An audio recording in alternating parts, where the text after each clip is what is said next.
Welcome to this explainer.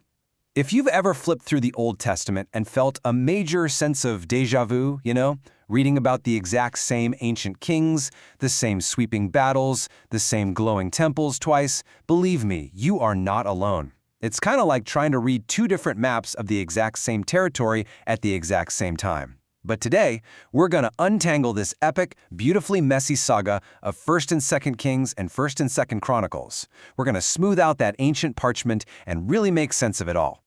All right, here is our roadmap for today. We'll be hitting 1. Two lenses, one epic story. 2. The United Monarchy. 3. The Big Kingdom Split. 4. Power plays and prophets. 5. Final countdown and exile. And finally, 6. Tips for the journey.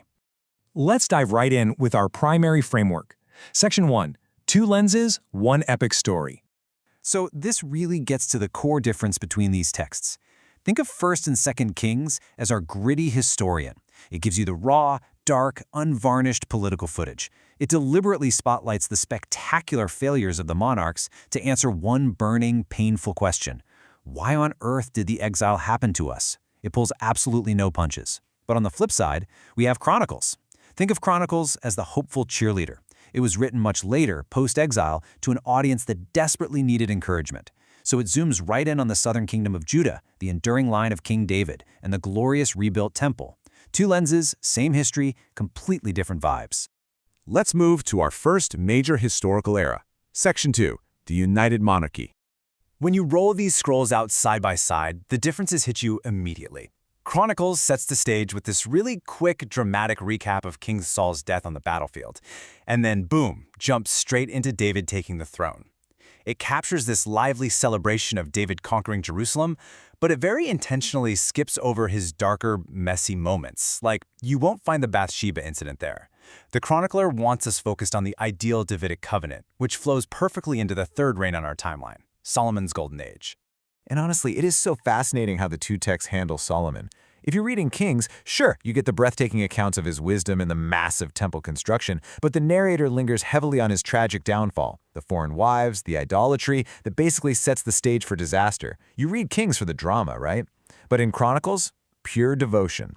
It focuses obsessively on his love for the temple, the stunning architectural blueprints, and presents his era as a true golden age. It essentially sweeps the dirt under the rug to preserve the legacy of Israel's highest peak. But, of course, that peak doesn't last. Which brings us to Section 3, the Big Kingdom Split. This is where the map of ancient Israel literally tears in half. Up north, we have the newly formed Kingdom of Israel, ruled by Jeroboam I. And it is a rough start.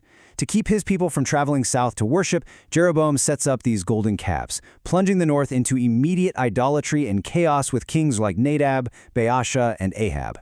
Meanwhile, down in the south, the kingdom of Judah is ruled by Solomon's son, Rehoboam. They're desperately trying to hold on to that legitimate Davidic line and the Jerusalem temple. They experience some serious ups and downs, but eventually find a bit of stability through the long, reform-focused reigns of kings like Asa. Now, if you're reading Kings here, you're going to get a bit of literary whiplash. The narrative violently bounces between these two warring kingdoms. You've got Abijah in the south clashing with Jeroboam in the north. Then the text contrasts Asa's sweeping, positive reforms in Judah with just an absolute revolving door of backstabbing kings up north. Eventually, the notorious King Ahab takes over Israel, bringing in this incredibly fiery prophet drama. And then, surprisingly, Jehoshaphat, a generally good king down in Judah, actually decides to team up with Ahab. It's this incredibly complex tapestry of alliances and betrayals. Which leads us perfectly into Section 4, Power Plays and Prophets. Okay, tracking these overlapping family trees is where readers usually get totally lost. I mean, look at how wild the political intrigue gets. While Jehu is executing a massive, violent coup to clean house up in the northern kingdom, at the exact same time, down south, Athaliah violently seizes power, and a young boy named Joash barely survives by hiding in the temple. It's off the charts.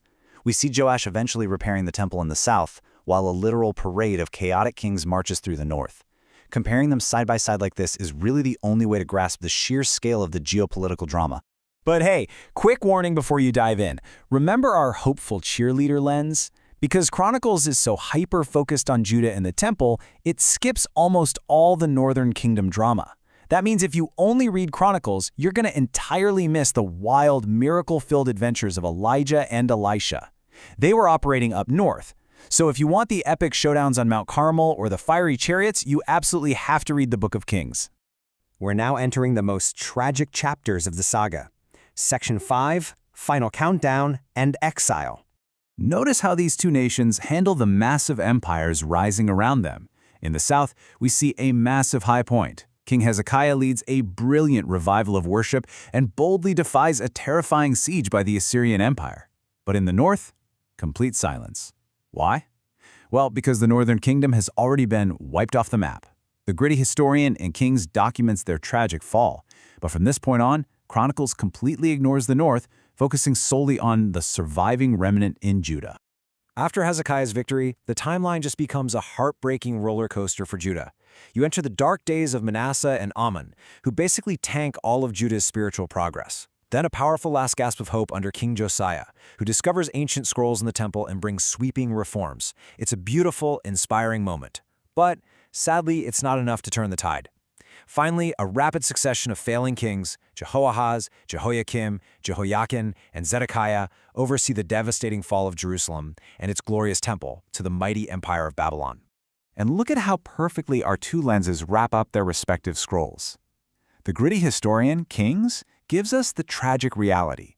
It ends with emotional, devastating footage of the Babylonian exile and a really somber postscript. It leaves you feeling the heavy weight of the judgment. But our hopeful cheerleader, Chronicles, it makes a totally different editorial choice. It tacks on an ending featuring the decree of the Persian king Cyrus. It's like a bright ray of light breaking through the clouds, pointing toward a ruined temple that, against all odds, is actually going to be rebuilt. So, practically speaking, how do you tackle reading these massive ancient scrolls? Let's hit Section 6, Tips for the Journey. Here's your ancient parchment checklist. Step 1. Always start with Kings. It gives you the broader, gritty master story of both kingdoms and all those epic prophets. Step 2. Mind the geographical gaps.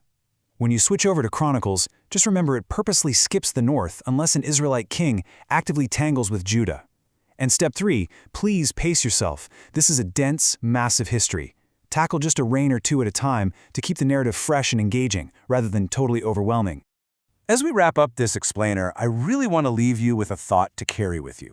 Looking at this sweeping saga, the rise of a united kingdom, the tragic fracture of two nations, and the ultimate hopeful promise of restoration, which part of this epic biblical history inspires you the most?